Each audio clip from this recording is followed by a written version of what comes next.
You know the problem with kids today? No urgency, some of them. And some others, too much urgency. Well, I really expected not to be doing this quite so soon as I am, being as that we are creating the YouTube channel for my daughter, Hobbit Girl, whose skin I appear to be wearing. I'll have to change that. But in actual fact, due to my lack of video editing skills and everything else, it seemed appropriate to get a bit more training done. And since she is only 7, recording time is limited, so I am offering myself up to the YouTube gods, as it were, to record a bit more on my own.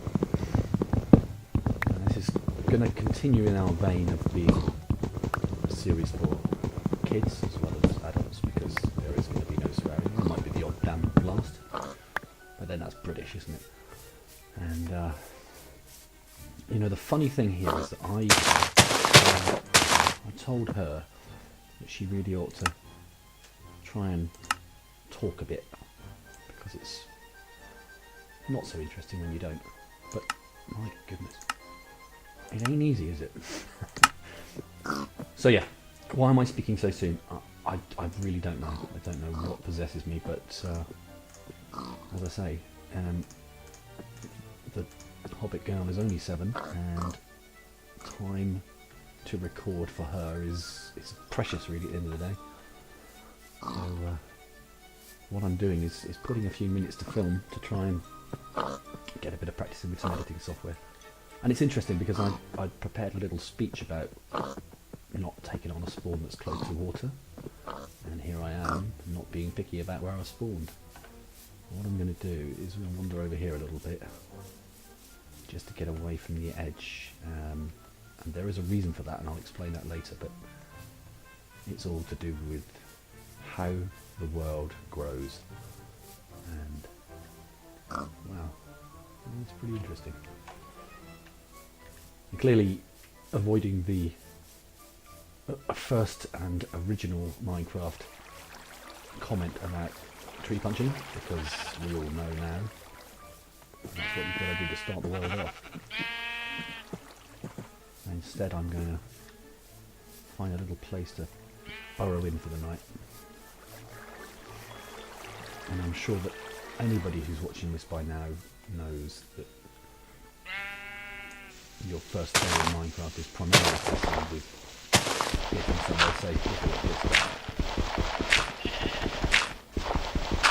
I have started a number of different worlds over the few months since I've had this game, and in every case there's always been an element of, oh yeah, I must get on. As I say, the kids are less concerned about their immediate future. So what I'm going to do is I'm going to make some wooden trash first. I mean, fairly quickly you can get in and grab stone stuff. You just need to grab all this stuff. But you all need to start somewhere. And I'm going to do, in this video, I'm just going to build a world. I'm not going to do anything. I'm not going to reinvent the wheel in any way, shape or form, because I'm not that original, really. Maybe I can get some more wood and make some torches. What do we think? I'm shortly going to come through the other side of that, aren't I?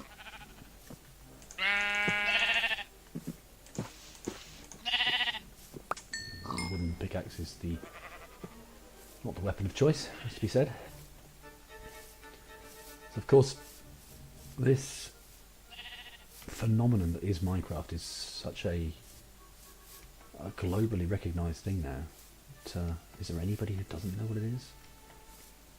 And I've spoken to quite a few adults who aren't quite genned up, but then they're really not the sort of people that you would associate with computer games quite as much.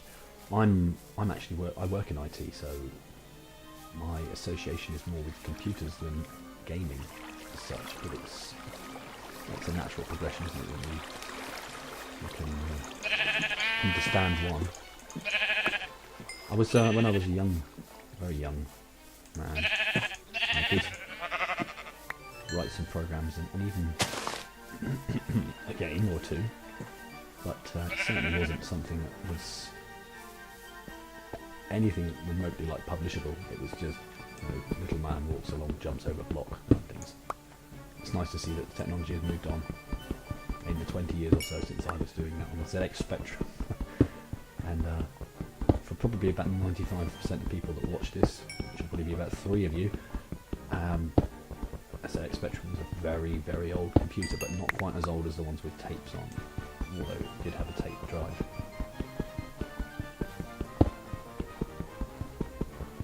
It's probably going to be awkward for some people to realise that there was a time before consoles and there was a time before PCs and even computers, and although I'm not quite in my 40s yet, I was certainly around when that was the case.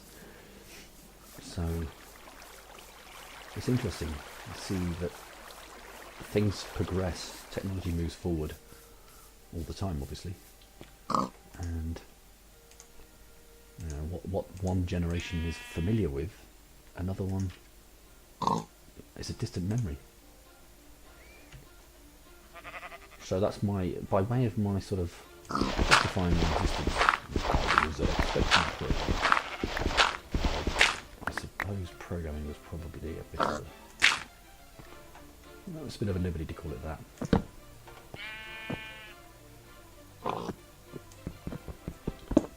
It's something that has been debated quite a lot, the attraction of something like Minecraft, and quite honestly, it's something that spans not only genres but also age ranges, and we have people, parents, grandparents playing the game and associating it with kids, and isn't that great? Because you can, you can bond with your kids on a level that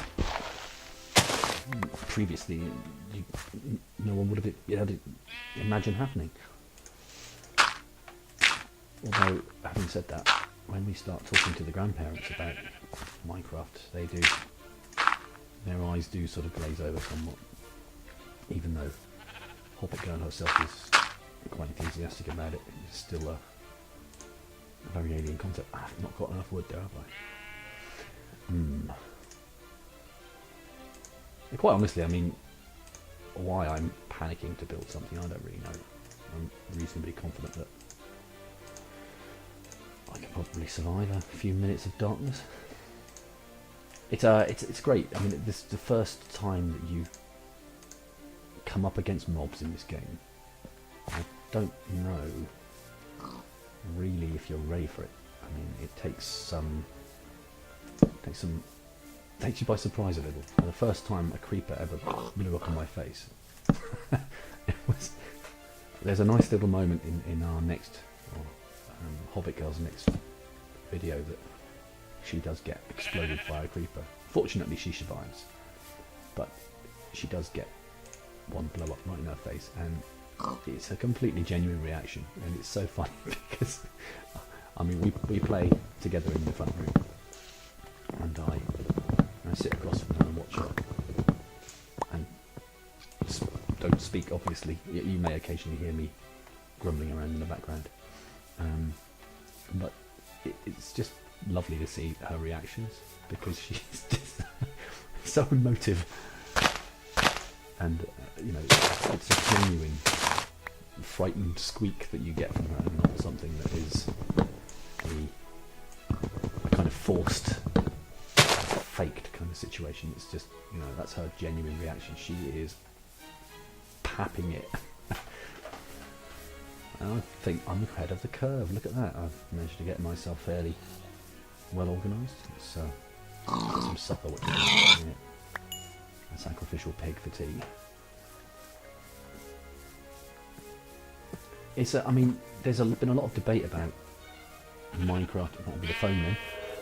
A lot of debate about Minecraft and its kind of educational content, and I think that what you find, people kind of take it a little bit too far. There's a little discussion recently on Twitter about how it's not really a medium for education. Well, is it? Is it not? I think what you've got is you've got something that a game like this, hand-eye coordination is obviously something that's quite keen, and you also have spatial awareness. You have planning. There's cause and effect too. I mean, and it's a basic level thing. If you don't feed your character, then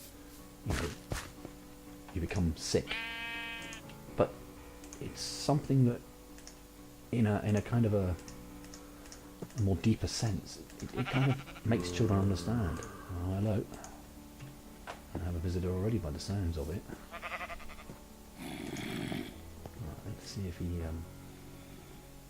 Shall I go out and give him a kiss? Where is he? Ah. The sound has gone away. There's more than one. So yeah, the day-night cycle, the requirement for food and the survival element. This is all, sure enough, perhaps it's not necessarily something that you can claim is going to be of huge educational benefit, but it's how it's applied, isn't it? A lot of things. I mean, teaching is a very subjective art. I think, well, that sheep looked quite scary, didn't it? Spooky sheep. But it's a subjective art, isn't it? And I mean, somebody who inspires. I don't know if you remember your best favourite teacher, but I think I might be sharing a house with some zombies. But my favourite teacher was the guy that did the experiments and made things blow up, and it was all exciting. And the kids these days, this is a supplicant for that. And by that I mean it gives you the creativity to experiment and grow. And I mean, when I was a child, there's no way that I would have had anything in my head about building and farming and all those kind of things that this game does for you. And with today, the children can play it and they get a sense of that. You'd have to ask a kid whether they'd understand why they're doing it. But generally speaking, they understand if they don't eat, but they're going to get hurt. So on a base level, there's definitely a way to not do some cooking. On a base level, there's definitely an argument for saying that there is an educational benefit to this. But at the end of the day, it's a game, and the company that made it, and it's successful marketing, and that's fair play to them. In case anybody still watching this game doesn't realise what I'm doing, slabs can be used as fuel. And I read a little article on the wiki somewhere that said that slabs are the most efficient form of fuel, and I'm not entirely sure how they work that out. I don't really care, but they are quite useful. So in the absence of coal or anything else, now use some slabs. And what I'm going to do, if this zombie will let me, is I'm going to top up my food, and I'm going to jump in bed, and I'm going to end the video there. So I hope this has been vaguely interesting. It's not the most exciting, but as I said before, very much learning my trade. Certainly not prepared to be speaking quite this early on in my daughter's YouTube career, but there you go. Right, well, so I'm not going to do the high-pitched sign-off that's familiar with a lot of YouTubers. I'm just going to say, see you next time.